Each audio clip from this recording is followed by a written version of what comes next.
ఈ దీంట్లో మొత్తం అప్పుడు ప్రభుత్వం ఇచ్చేసినప్పుడు మొత్తం సవ్యంగా ఇచ్చేశారు. 45 హెక్టార్లు ఇచ్చేశారు భూమి. ఇస్తున్నప్పుడు దాంట్లో ఈ dispute between forest department and revenue డిపార్ట్మెంట్లో 45 హెక్టార్లు మీద మాదా ఉంది. ఇది 1962 నుంచి దాంట్లో ఒక 10 ఎకరాలు 12 ఎకరాలు పట్టాలు కూడా ఇచ్చేశారు.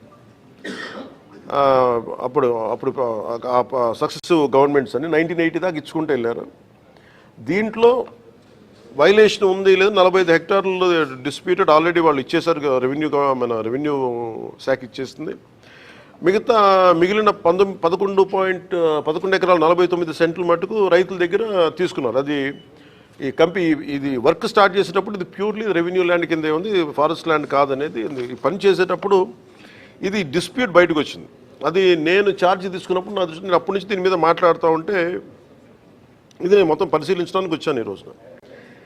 ఇది మేము ఏం తెలియజేసామంటే కేంద్ర ప్రభుత్వానికి కూడా ఇది మీరు సార్ట్అవుట్ చేయండి, ఒకసారి మీరు కూర్చోబెట్టి ప్రిన్సిపల్ సెక్రటరీ, చీఫ్ సెక్రటరీ గారికి ఫారెస్ట్, అలాగే రెవెన్యూ సెక్రటరీ గారికి ఇలా కూర్చోబెట్టి మంత్రివర్గం కూడా తెలియజేసాం. ఈ చిన్న డిస్ప్యూట్ ఏదైనా ఉంటే కరెక్ట్ చేయమని. ఇది ఏమైపోతుంది, నేను ఈ సైజ్ ఆఫ్ ద ప్రాజెక్ట్ చూసినప్పుడు నాకు ఒకటే అనిపించింది, ఆఫీసుల్లో కూర్చొని రివ్యూ చేయడానికి, సైట్లో కూర్చొని రివ్యూ చేయడానికి, ఒకవేళ ఏదన్నా ఒక వైలేషన్ ఏదైనా ఉన్నా కానీ యాజ్ ఆన్ టుడే నాకు ఇది డిపార్ట్మెంటల్ ఇష్యూ, ఇది అది సార్ట్అవుట్ చేసుకుంటే అసలు అది కూడా ఉండదు. బట్ నాకు అనిపించిందంటే ఏమాత్రం ఇష్యూ లేకుండా ఈ స్థాయికి ప్రాజెక్ట్ని తీసుకురాగలిగారంటే నిజంగా they have done a commendable job. Me team చాలా అద్భుతంగా చేశారు. ఇది అంటే సైజ్ ఆఫ్ ద ప్రాజెక్టు అంటే నాకు మొత్తం చూస్తూ ఉంటే మనకు భారతదేశంలో ఈ స్థాయి ప్రాజెక్ట్ ఎక్కడ లేదు. అమెరికాకి ఎక్కడ వెళ్తే హూవర్డ్ డ్యామ్ చూస్తే నాకు అది ఆ స్థాయికి అనిపించింది. చాలా ఓవర్వెల్మింగ్ అనిపించింది, చాలా అద్భుతంగా చేశారనిపించింది. దట్టు షార్టెస్ట్ టైం పాసిబుల్, చాలా అత్యంత తక్కువ వ్యవధిలో చాలా అద్భుతంగా నిర్మించారు. ఇది ఇట్స్ గ్రేట్ వర్క్. మొత్తం అన్నీ చూశాను, మొత్తం లోపలంతా. ఇది భవిష్యత్తులో కూడా ఇందాక మన జనార్దన్ రెడ్డి గౌరవ మంత్రి జనార్దన్ రెడ్డి గారితో కూడా మాట్లాడుతూ ఇది భవిష్యత్తు మన కలెక్టర్ గారులు ఇద్దరితో మాట్లాడుతూ, ఉభయ జిల్లాల కలెక్టర్ గారులతో మాట్లాడుతూ ఉంటే ఒకటే అనిపించింది, దీన్ని భవిష్యత్తులో ఇంక్లూడింగ్ ఫారెస్ట్ డిపార్ట్మెంట్తో కూడా నేను మా ఉన్నతాధికారులతో మాట్లాడి ఇది చాలా గొప్ప సైట్ సీయింగ్ ప్రాజెక్ట్ అయిపోద్ది ఇది. అలాగే ఇది చాలామంది ఒక గ్రేట్ ఎడ్యుకేషనల్ టూర్ అవుతుంది ఇది. అలాగే బోల్డంత ఎంప్లాయ్మెంట్ వస్తుంది దీనికి ఇక్కడ. సో వీటన్నిటిని మనస్ఫూర్తిగా చూసి 1-2 వైలేషన్స్ ఏమైనా ఉన్నాయి, ఒకళ్ళ దృష్టిలో ఏదైనా ఇవన్నీ చేసినా కానీ సార్ట్అవుట్ చేయకపోతే ఖచ్చితంగా వీళ్ళకి సహకరించాల్సిన అవసరం ఉంది. మ్యాగ్నానిమిటీ ఆఫ్ దీన్ని ఈ ప్రాజెక్ట్ తాలూకు సైజ్ అలాంటి ప్రాజెక్ట్ ఇది.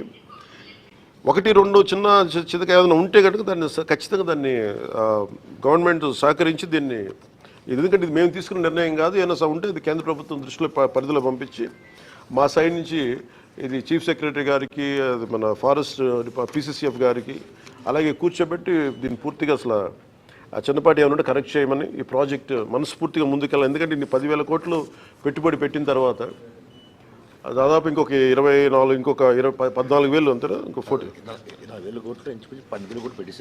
కోట్లు పెట్టాలి. అదనంగా ఇంకో 10,000 కోట్లు పెట్టాలి. ఈ ప్రాసెస్లో దీన్ని చిన్న చిత్తగా ఏదైనా సమస్యలు ఉంటే ఇది బిట్వీన్ 2 డిపార్ట్మెంట్స్ మధ్యన ఇష్యూ కాబట్టి అది మేము కూర్చొని అవసరమైతే క్యాబినెట్ దృష్టికి తీసుకెళ్తాం, ముఖ్యమంత్రి గారి దృష్టికి తీసుకెళ్తే దీన్ని సాల్వ్ చేసి దీన్ని ఈ ప్రాజెక్ట్ వెళ్ళేలా ప్రభుత్వం ముందస్తుగా దీనికి మద్దతు తెలుపుతాను. ఇది భారతదేశంలోనే ప్రధానమంత్రి గారు ప్రత్యేకించి చెప్పింది 1 నేషన్ 1 ఎనర్జీ కాన్సెప్ట్. ఇది అంటే సెల్ఫ్ రిలయంట్ భారత్, ఆత్మనిర్భర భారత్ అంటే మన ఎనర్జీ అవసరాలు, మనకు కావాల్సిన అవసరాలు మనమే సమకూర్చుకునేలాగా ఈ పర్టికులర్ ప్రాజెక్టు ఇది ఫుల్ ఫ్లెడ్జ్డ్గా కొంత సమయంలో, తక్కువ సమయంలోనే ఇది ఆపరేషన్లో వచ్చినప్పుడు అవసరమైతే ఇది విదేశాలకు కూడా మనం దీన్ని అమ్మి దీనివల్ల మనకి చేసి దానివల్ల మనకి ముఖ్యంగా ఫారెన్ ఎక్స్చేంజ్ రెవెన్యూ కూడా దేశానికి వచ్చే బలమైన అవకాశాలు ఉన్నాయి. ఈ టెక్నికాలిటీస్ అన్నీ లేదా టీమ్ స్పీక్. అందుకని మనస్ఫూర్తిగా మీ అందరికీ ఇక్కడికి వచ్చినందుకు ఇది ఒక కర్నూలు మన నంద్యాలకే కాదు, ఆంధ్రప్రదేశ్కే కాదు, భారతదేశానికి ఇది చాలా అద్భుతమైన పేరు తీసుకొచ్చే ప్రాజెక్టు. మనస్ఫూర్తిగా మీ యాజమాన్యానికి ధన్యవాదాలు తెలుపుతా ఉన్నాను. Any corrections we're here to any dispute ఏదన్నా ఉన్నా కానీ మేము మీకు మనస్ఫూర్తిగా సహకరిస్తాం.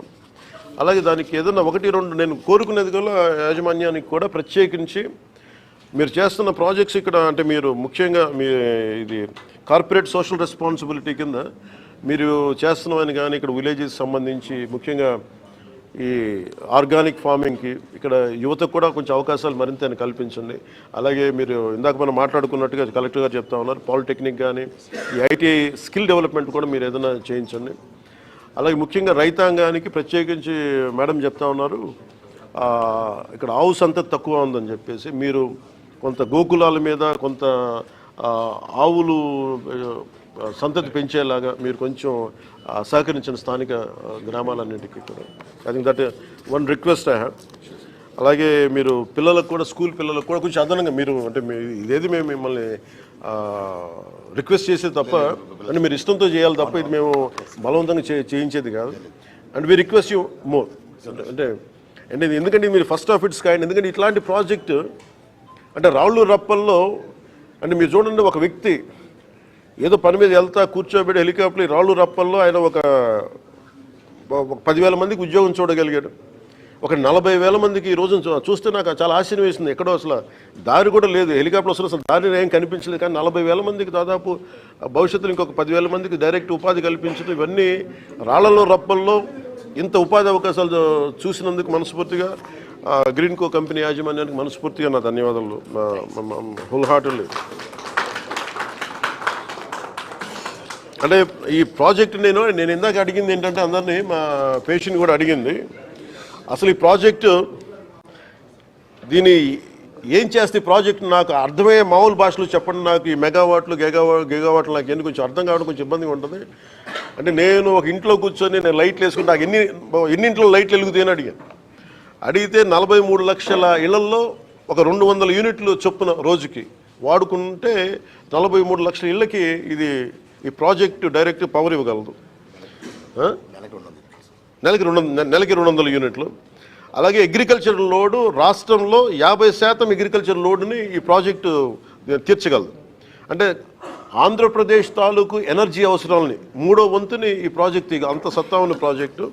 సో అందుకని మనస్ఫూర్తిగా ఇలాంటి ప్రాజెక్ట్ని మీరు ఆంధ్రప్రదేశ్లో పెట్టినందుకు ఎవరు చూడనప్పుడు మీరు అంటే ఈ రోజున నిన్న మన ఎన్టీపీసీ కూడా చూసాం, మన ప్రధానమంత్రి గారు ఓపెన్ చేశారు.